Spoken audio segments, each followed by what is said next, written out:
ভাবুন তো, ঘন সবুজ এক মায়াবী জঙ্গলের কথা। সেই জঙ্গলের নাম সুন্দরবন। সেখানে কত রকম পশু পাখি মিলেমিশে থাকত।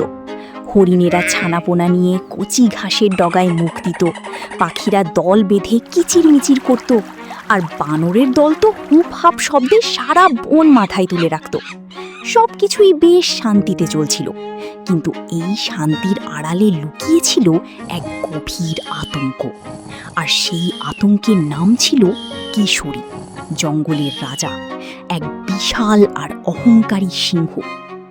কিশোরীর গায়ের রং ছিল সোনার মতো উজ্জ্বল, আর ঘাড়ের কিশোর ছিল ঘন কালো। সে যখন গর্জন করত, ভয়ে থর থর করে কাঁপত গোটা বন। গাছের পাতা ঝরে পড়ত, পাখিরা ডানা ঝাপটাতেও ভুলে যেত। কিন্তু কিশোরীর আসল সমস্যা ছিল তার ভয়ঙ্কর অহংকার। সে নিজেকে ছাড়া আর কাউকেই যোগ্য মনে করত না। তার রাজত্বের নিয়ম ছিল একটাই, যা হবে তার ইচ্ছাতেই হবে। কিশোরীর শাসন ছিল রীতিমতো এক দুঃস্বপ্নের মতো। প্রতিদিন সকালে এক বিকট গর্জন, যা জঙ্গলের বাকিদের জন্য ছিল এক মৃত্যুর সতর্কবার্তা। ওই গর্জন শুনেই সবাই বুঝত রাজার খিদে পেয়েছে। নিয়ম ছিল প্রতিদিন একজন করে প্রাণী নিজেই সিংহের গুহার সামনে জীবন দিতে হাজির হবে। যদি কেউ না যেত, তাহলে সিংহ নিজেই শিকারে বের হতো, এবং সেদিন তার ক্রোধের শিকার হতো বহু প্রাণী। তাই জঙ্গলের শান্তি রাখতে, বাকিদের বাঁচাতে, রোজ কোনো না কোনো পরিবার তাদের প্রিয়জনকে হারাত। একদিন বিকেলে সব প্রাণীরা এক বিশাল বটগাছের নিচে জড়ো হলো। তাদের চোখে ভয়, বুকে চাপা কষ্ট। বয়স্ক হাতি গজরাজ দুঃখ ভরা গম্ভীর গলায় বলল, বন্ধুরা, আর কতদিন আমরা এভাবে বাঁচব? প্রতিদিন আমাদের কাউকে না কাউকে হারাতে হচ্ছে। আমাদের বাচ্চাদের ভবিষ্যৎ কি? ওরা কি এই ভয়ের মধ্যেই বড় হবে? কিন্তু আমরা করবটা কি গজরাজ? কিশোরীর শক্তির সঙ্গে লড়ার ক্ষমতা কি আমাদের আছে? আমরা এই জঙ্গল ছেড়ে অন্য কোথাও চলে গেলে কেমন হয়? কোথায় যাবে? এই জঙ্গল আমাদের বাড়ি। পালানো কোনো সমাধান হতে পারে না। আমাদের এখানেই সমস্যার সমাধান খুঁজতে হবে। কথাটা সত্যি। এই জঙ্গল ছেড়ে যাওয়ার কথা কেউ ভাবতেও পারে না। অনেক আলোচনার পরেও কোনো উপায় বের হলো না। সবাই যখন প্রায় হাল ছেড়ে দিয়েছে, ঠিক তখনই এক কোণ থেকে এক নরম কিন্তু দৃঢ় কণ্ঠ ভেসে এলো। আমার কাছে একটা উপায় আছে। সবাই অবাক হয়ে দেখল, কথা বলছে ছোট্ট এক খরগোশ। নাম তার চিন্নক। সে ছিল ছোট, কিন্তু তার বুদ্ধি ছিল অত্যন্ত প্রখর। বানর টিটকারি দিয়ে বলল, তুই তুই আবার কি করবি? সিংহের এক থাবাতেই তো তুই শেষ। অনেকেই হাসাহাসি শুরু করল, কিন্তু গজরাজ সবাইকে থামিয়ে দিয়ে বলল, চিন্নককে ওর কথাটা বলতে দাও। বিপদের সময় ছোট বড় সবার কথাই শোনা উচিত। আমি জানি আমি ছোট, আমার শক্তি নেই, কিন্তু আমার মাথায় একটা বুদ্ধি এসেছে। শক্তি দিয়ে যা হয় না, অনেক সময় বুদ্ধি দিয়েই তা করা যায়। কাল সিংহের কাছে যাওয়ার পালা আমার। আপনারা শুধু আমার ওপর বিশ্বাস রাখুন। চিন্নকের আত্মবিশ্বাসী কথায় সবাই অবাক হয়ে গেল।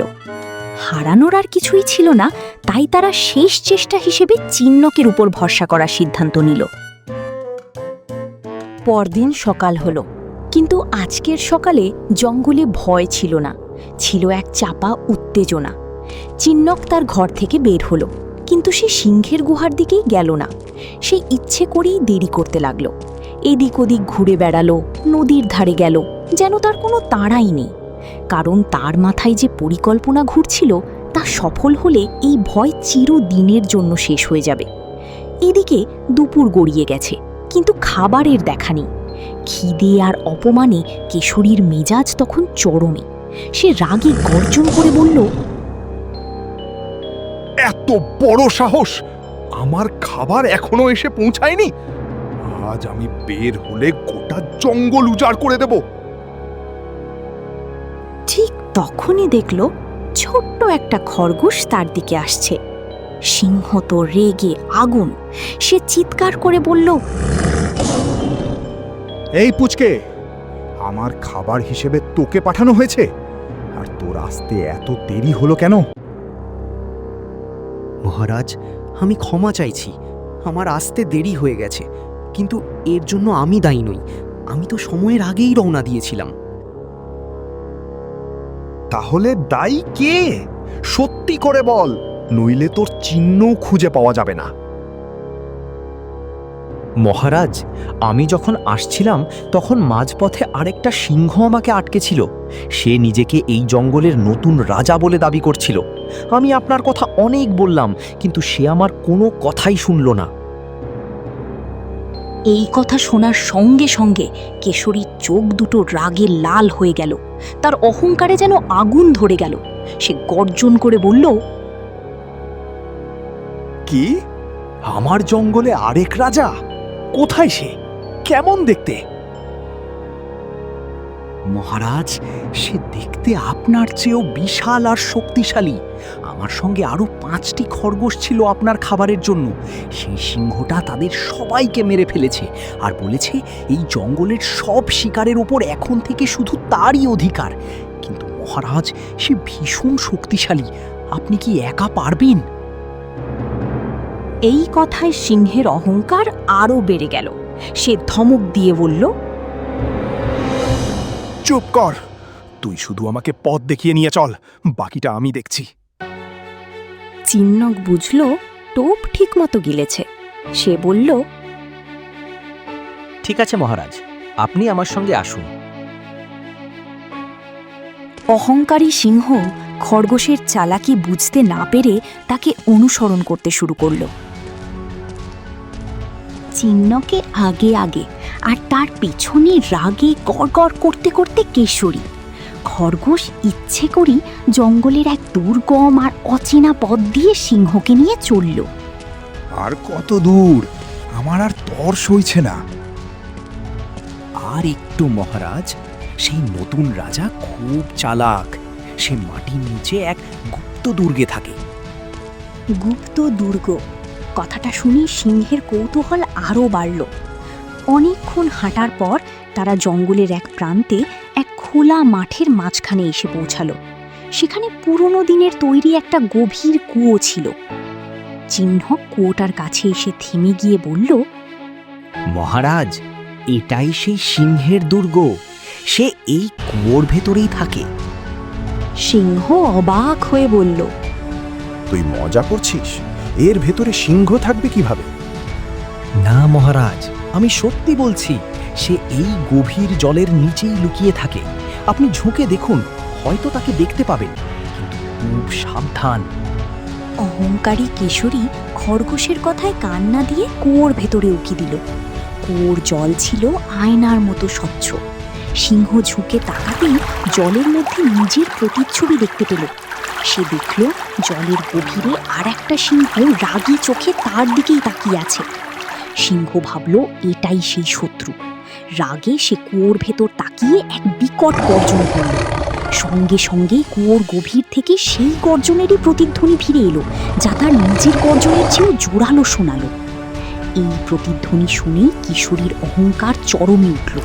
সে ভাবল জলের ভেতরে সিংহটা তাকে ভয় দেখাচ্ছে। সে আরো রেগে গিয়ে বলল, তোর এত সাহস? দাঁড়া, আমি আসছি। কেশরী আর এক মুহূর্ত অপেক্ষা করল না। নিজের শত্রুকে শেষ করে দেবার জন্য সে তার সমস্ত শক্তি দিয়ে কুয়োর মধ্যে ঝাঁপ দিল। বিশাল শরীরটা কুয়োর গভীর জলে পড়ার সঙ্গে সঙ্গে এক শব্দ হলো। কেশরী ভেবেছিল সে জলে পড়েই শত্রুকে ধরে ফেলবে, কিন্তু সেখানে অন্য কোনো সিংহ ছিল না। ছিল শুধু ঠান্ডা গভীর জল। সে সাঁতার কেটে ওপরে ওঠার চেষ্টা করল, কিন্তু কুয়োর দেয়াল ছিল পাথরের আর পিচ্ছিল। তার ধারালো নখও কোনো আঁচড় কাটতে পারছিল না। কিছুক্ষণ পরেই সে বুঝতে পারল সে এক ভয়ঙ্কর ফাঁদে পড়েছে। ছোট্ট একটা খরগোশ তাকে কি বোকাটাই না বানিয়েছে। কিন্তু তখন আর কিছুই করার ছিল না। তার অসন্ত শক্তি, তার ভয়ঙ্কর গর্জন কোনো কিছুই তাকে বাঁচাতে পারল না। একসময় সে ক্লান্ত হয়ে ধীরে ধীরে জলের গভীরে তলিয়ে গেল। অহংকারী রাজার গল্প শেষ হলো কুয়োর গভীর অন্ধকারে। চিন্নক কিছুক্ষণ অপেক্ষা করে সাবধানে কুয়োয় উকি দিল। জলের উপর কয়েকটা বুদবুদ ছাড়া আর কিছুই দেখা যাচ্ছিল না। চিন্নক বুঝল অত্যাচারী রাজার গল্প শেষ। সে আর দেরি না করে জঙ্গলের দিকে দৌড় দিল। চিন্নক যখন জঙ্গলে ফিরে এলো, সব প্রাণীরা ভয়ে ভয়ে অপেক্ষা করছিল। তাকে একা ফিরতে দেখে তারা প্রথমে ঘাবড়ে গিয়েছিল, কিন্তু চিন্নকের মুখে ছিল বিজয়ীর হাসি। সে শান্ত গলায় বলল, অত্যাচারী রাজা কেশরীর পতন হয়েছে। প্রথমে কেউ তার কথা বিশ্বাস করতে পারছিল না, কিন্তু যখন চিন্নক পুরো ঘটনাটা খুলে বলল, তখন সবার চোখ আনন্দে চিকচিক করে উঠল। জঙ্গলে যেন আনন্দের উৎসব শুরু হয়ে গেল। হরিণের দল নির্ভয়ে ঘাস খেতে লাগলো, পাখিরা আনন্দের গান গাইল, আর বানরেরা লাফালাফি করে তাদের উল্লাস প্রকাশ করল। সুন্দরবন আবার তার আগের শান্ত সুন্দর রূপ ফিরে পেল। সব প্রাণীরা চিন্নককে তাদের বীর হিসাবে মেনে নিল। তারা বুঝতে পারল আসল শক্তি শরীরে নয়, আসল শক্তি হলো বুদ্ধিতে।